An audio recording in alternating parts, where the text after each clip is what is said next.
वर उपस्थित आहेत। आता सोडत नाही कोणाला, पुण्यातून का सापडले व्हायलाच पाहिजे आता सगळ्यांची, सह आरोपीचे सुद्धा। यांना फोन कोणी केले, खून झाल्यावर कोणी पचवलं, वाचवायचा होता हे खून यांना स्वतःला वाचविण्यासाठी। तुमच्या मंत्री फंत्री पदासाठी लोकांचे लेकरं मारता का? सुट्टी नाही कोणाला।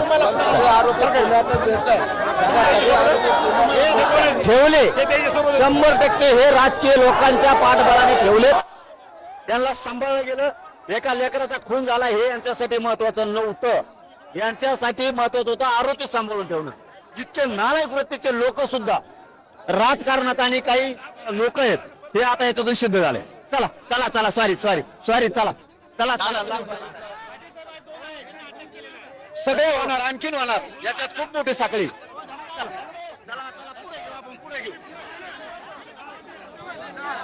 आता संपूर्ण कुटुंबीय जे आहेत या ठिकाणी दाखल झालेलं आहे आणि या मोर्चाला जे आहे सुरुवात झालेली आहे। परभणीमध्ये मोर्चाला सुरुवात झालेली आहे। संतोष देशमुखांचं कुटुंब सुद्धा या मुकमोर्चात सहभागी झालंय। मनोज जरांगे पाटील, त्याचबरोबर ज्योती मेटे या सुद्धा या मोर्चात सहभागी झाल्यात। या मोर्चांची सुरुवात झाली रेणापूरमधून, लातूर जिल्ह्यातल्या। त्यानंतर बीडमध्ये सर्वपक्षीय सर्व संघटनांचा भव्य मोर्चा निघाला होता आणि त्यात संतोष देशमुख यांच्या आरोपींना शिक्षा द्या आणि संतोष देशमुखांना न्याय द्या अशा पद्धतीची मागणी करण्यात आली।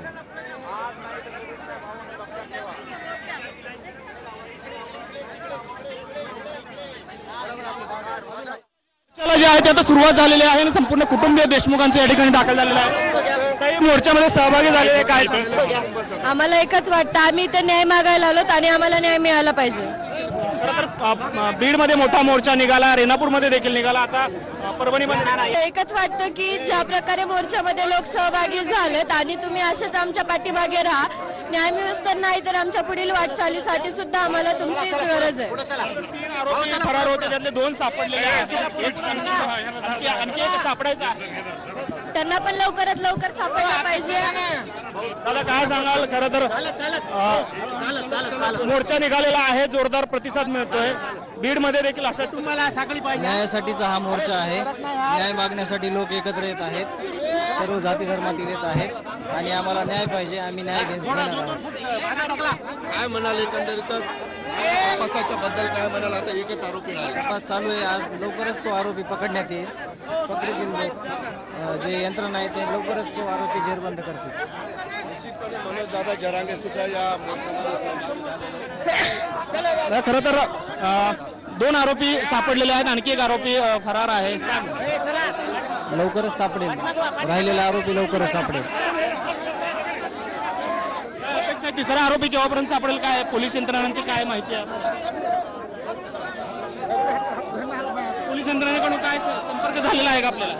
नाही, चालू आहे त्यांचं काम। काल भेटलो होतो मी CID ऑफिसला, लवकर आरोपी सापडेल।